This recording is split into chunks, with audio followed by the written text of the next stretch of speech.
मैं doctor Mahadev Singh, assistant professor political science. आज हम पढ़ेंगे जापान में कैबिनेट यानी मंत्रिमंडल। जापान में संसदीय शासन व्यवस्था अपनाई गई और संसदीय शासन व्यवस्था में जो शासन प्रणाली है उसमें दो हेड होते हैं, एक राज्य का अध्यक्ष, दूसरा शासन का अध्यक्ष। राज्य का अध्यक्ष है वह राजा है यानी सम्राट, और शासन का अध्यक्ष प्रधानमंत्री है। उस प्रधानमंत्री और राजा की सहायता के लिए एक मंत्रिमंडल होता है, वो कैबिनेट कहलाता है। और वो कैबिनेट, जापान का जो कैबिनेट है वह वहाँ की वास्तविक कार्यपालिका है। वो कैबिनेट प्रधानमंत्री के नेतृत्व में वहाँ की सभी कार्यपालिका शक्तियों का प्रयोग करता है। सम्राट तो बस नाम मात्र का औपचारिक अध्यक्ष ही रह पाता है राज्य का, जो यानी उसको संवैधानिक महत्ता है, उसकी वास्तविक शक्तियां कैबिनेट प्रयोग में लाती है। संविधान के अनुच्छेद 55 के अनुसार राज्य के विभिन्न मंत्री होंगे जो सम्राट को परामर्श देंगे और उसके लिए उत्तरदायी होंगे। वर्तमान के जापान में जो वर्तमान संविधान यानी 1947 में जो 100वां संविधान बना है, उस 100वें संविधान द्वारा स्थापित मंत्रिमंडल की कुछ विशेषताओं के बारे में हम चर्चा करते हैं। पहली विशेषता है कि राज्य का जो अध्यक्ष है वह मात्र औपचारिक प्रधान है, वास्तविक शक्तियां कैबिनेट में निहित है। यानी कि सम्राट तो औपचारिक है, वह शक्तियों का वास्तविक प्रयोग नहीं करता, अपितु शक्तियों का जो वास्तविक प्रयोग है, एक्चुअली जो शक्तियों का जो यूज लेती है, काम करती है, वो कैबिनेट होती है। विधायिका और कार्यपालिका के मध्य घनिष्ठ संबंध है कि जापान की डाइट और वहाँ की कैबिनेट है उसके बीच में घनिष्ठ संबंध है कि कैबिनेट के जो मेंबर्स हैं वो कम से कम आधे कैबिनेट के सदस्य प्रधानमंत्री डाइट के सदस्यों में से चयन करता है, और डाइट अविश्वास के माध्यम से कैबिनेट को हटा सकती है और कैबिनेट डाइट को के प्रतिनिधि सदन को भंग भी कर सकता है। जो कैबिनेट होती है, जो वहाँ का जो मंत्रिमंडल है, वो सामूहिक उत्तरदायित्व होता है। इसका तात्पर्य है कि वहाँ की जो कैबिनेट है जापान की, वह जापान की विधायिका यानी डाइट के प्रति उत्तरदायी होती है।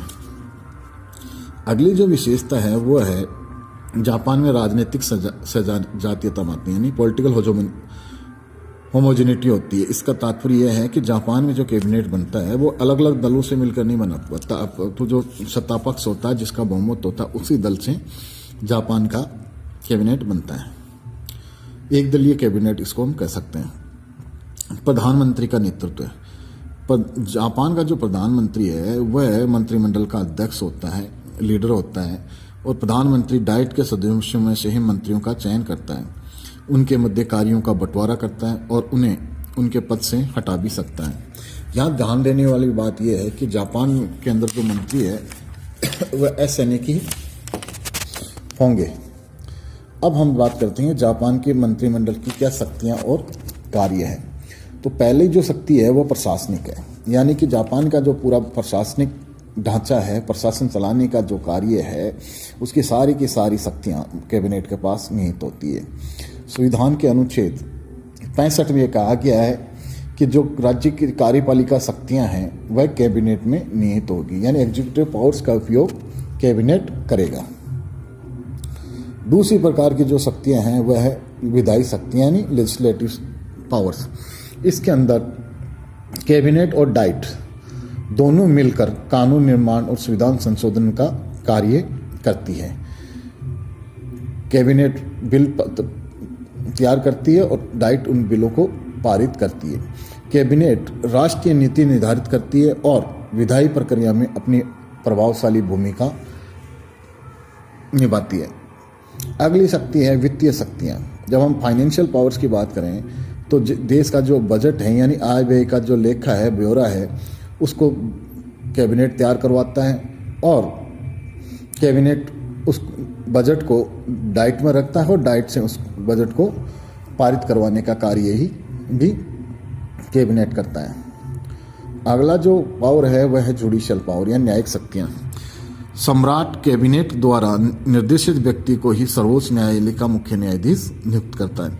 इसके साथ चाहे वो सामान्य क्षमादान हो, चाहे विशेष क्षमादान हो, चाहे अपराधियों के दंड में कमी करने हो, ये सारे के सारे निर्णय सामान्यतः कैबिनेट के द्वारा ही लिए जाते हैं। इस बारे में अगर हम देखें तो सैद्धांतिक रूप से विधायी प्रक्रिया में डाइट का ज़्यादा महत्व है, परंतु व्यवहारिक पहलू से देखें तो चाहे वो विधायी शक्तियाँ हो, चाहे कार्यपालिका शक्तियाँ हो, चाहे वित्तीय क्षेत्र हो, इन सभी क्षेत्रों में कैबिनेट की सुप्रीमेसी या सर्वोच्चता देखी जाती है।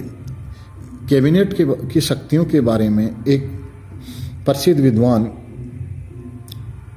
एस.जे. मेरियट हुए, उन्होंने बहुत अच्छी बात कही है।